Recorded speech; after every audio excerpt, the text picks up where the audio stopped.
London, Syria is in a dilemma since the regime is unwilling to allow any true participation in the authority, and the only way to change the regime was through military intervention, which has brought disasters in other countries, said Dutch scholar Nikolaos van Dam to Asharq al-Awsat. However, he added that the fact that Western states have changed their attitude towards Bashar al-Assad and accepted that he remains during the transitional phase opens the door to test the settlement. Everyone who knows Syria and its regime's structure is aware that Assad will stay unless obliged by military force to leave, said Van Dam, as he differentiated between the Syrian regime and other regimes with two things: the formation of armed forces and intelligence bodies, and the minority intellect. When the minority senses that it is threatened, whether true or not, it becomes more coherent, he added. Yet, Van Dam, who published his book The Struggle for Power in Syria decades before, pointed out that the regime is no more fortified against the interior. Many in the regime and army are discontent of how things went. There is always a possibility of something happening, but the problem is that the Alawi captains are the most capable to carry out a coup. If they do so, will they get full support from the army, he questioned. One of the suggested resolutions for Syria is to adopt administration decentralization, with keeping centralization in Damascus, Van Dam added, as he stressed that the regime won't approve anything that threatens its power. He was previously a Dutch ambassador to Egypt and Turkey and a former envoy to Syria. He also published lately his book Destroying a Nation.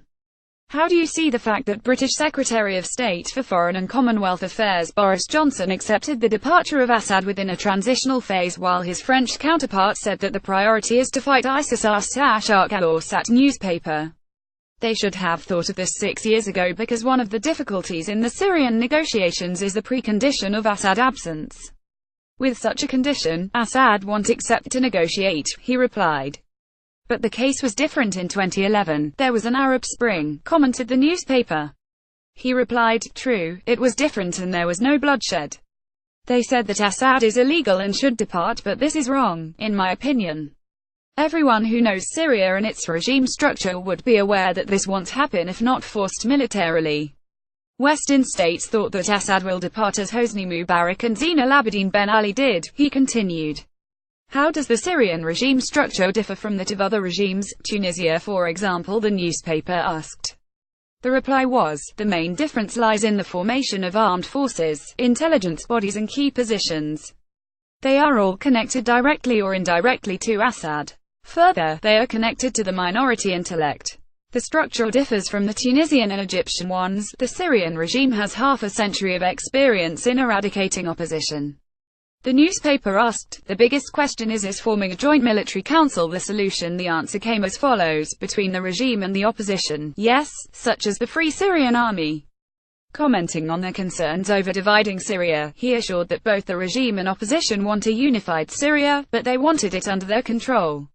He also reiterated what has been mentioned in his book, that the Western states have given a wrong impression, making the opposition sense that they abandoned them.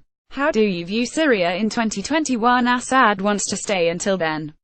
I see 2021 as an opportunity to hold elections and change the regime.